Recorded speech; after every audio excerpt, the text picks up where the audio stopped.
Oh, hey, what's up? This is Machita.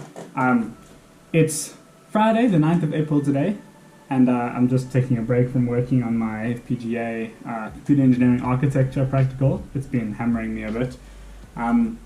This is going to be a video just about all of the things that I've been thinking about and learning about this week. I'm going to try and do these more often just so that I produce some more content out in the world, and so that future Mitch and future generations that follow on from Mitch can look back and see more content from this time at COVID, because I realized I haven't been making that much content recently just because I've been sitting at home and that's been kind of boring to me. But I'm sure to future historians and to future me, I'll want to know what's been happening and what I've been thinking about at the ripe old age of 21 and a quarter, I think. And so yeah, this week I've actually been learning a lot about rocket science. You can't see, but I have my wallpaper as the SpaceX rocket. I think you can see that. If you can't, there's a SpaceX rocket on my desktop wallpaper.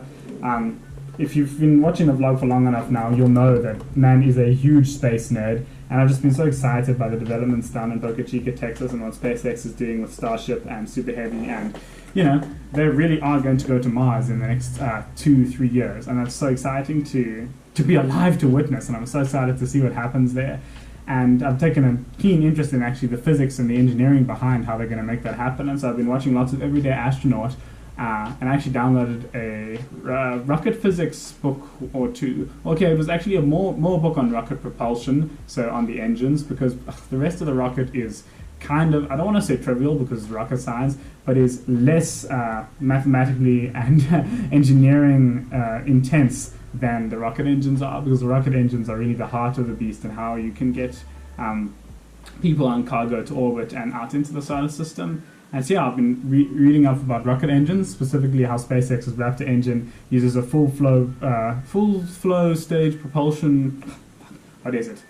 The Raptor is a full flow staged combustion engine. Full flow stage combustion methane-fueled rocket engine developed and manufactured by SpaceX. That's the Raptor engine. So yes, I've been learning about those this week and just been thinking about SpaceX and how they're going to achieve some cool things in the next couple of years. And then of course, you have to talk about SpaceX and SLS and what's happening there. SLS, if you don't know, is NASA's rocket that they're busy developing, and it's going to cost about $1 billion per launch, whereas SpaceX is going to try to get their launches down to like $20 million a launch. It's just incomparable, and it's because mostly politics and that, and that the SLS program came out of the space shuttle program, and it's basically just around to keep jobs and to keep NASA contractors all around the states employed, which is obviously not a good way to run a efficient space program. And so SLS has been going on for more than a decade now. It's never flown, it's billions of dollars over budget, and SpaceX is going to beat them to Mars, the moon, and everything. And that's quite scary, but it's also super exciting because, you know me, I'm a capitalist. I believe in market dominance and that. And when SpaceX develops a better product and does it for much cheaper, SLS is kind of going to fall to the wayside maybe after 1 or 2 launches. And that's interesting. And so yeah, I've also been listening to Ray Kurzweil's The Singularity is Near, old book from about 2004 about artificial intelligence and how basically the increase of computing power and the increasing complexity of technology really every year is going to lead to super amounts of computing being available to everyone really cheaply in the next couple of decades, and how that's going to spur the advancement of artificial intelligence till eventually we have machines and artificial intelligence that are as smart as human beings, and then from there become way smarter than us. And I know it sounds like science fiction, but I've just watched a Neuralink video this morning about a monkey controlling a computer screen with his brain.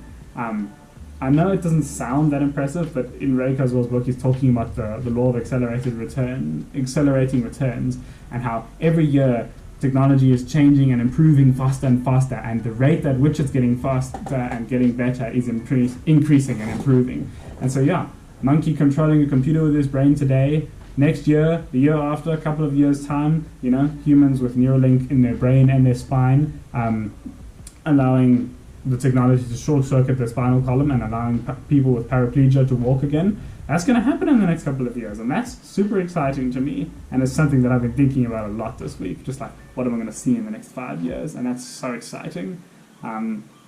Also, then this week, South Africa, we had a big. So I don't know how to explain it properly, and I don't understand it properly. But basically, because of load shedding and that in South Africa had this week they just allocated a whole lot of money in that to like disaster relief and to independent power producers to make up the gap that Eskom has with producing electricity in the country. And so it's a little bit of money gone to solar and I don't think hydroelectric, a little bit of money gone to wind and that, and then most of the money, like 70%, has gone to two big power ships off the coast of South Africa coming from a Turkish company, I think, which is cool. It will might solve load shedding in the interim period while they pick up the slack in supply. But they use liquid gas. They're filthy for the environment. They're damn fucking expensive. Yeah, not a good move by the South African government, but it's nothing new. Also been thinking about the vaccines this week in South Africa, and South Africa's vaccinated, I don't know, it's a tiny amount. Let's have a look. South African vaccination rate. March, that's way long. South Africa has vaccinated just 0.5% of its population. And we need to reach 75% to get herd immunity and to kind of return back to normal, which at this rate will happen in 10 years' time. That's exciting. And yeah, just the amount of vaccines that have been delivered out in the country has been so little, and every young person, every person is just chafing to kind of go back to normal, or just at least be allowed to go back to varsity. Just this week, Tuks announced that any of the in-person stuff that had been scheduled in the meantime has been cancelled because there was an outbreak of COVID at a couple of the reses at Tuks, which is just depressing. And yeah, so many students, and that just every time I post a video now, you guys comment that you miss the Owl of Grass, you miss hanging out on campus. And I think for a large amount of people, they miss just hanging around with people their own age, with similarly like-minded young people, because we're all just spending time at home now, and there's no socializing, and humans are pack animals, and it's not good to be spending so much time alone. And I've just been thinking about that this week as well, and what's going to happen with all us young people never getting a varsity experience and then going out into the world. Yeah. Anyway, I'm sure people will make up for it when COVID eventually kind of finishes. And I expect a lot of vaccines to be administered in the next year, and for the rate of the vaccinations in South Africa to improve slowly. I just really want to have a fifth year next year at varsity. I mean, a lot of my friends who are graduating this year aren't going to have any real varsity experience, or they've been making up for it in other ways. But, a large part of their varsity experience kind of just disappeared. And now, hopefully, next year, we get a little bit of that, those of us that are doing a fifth year. Also, I'm going to be really depressed.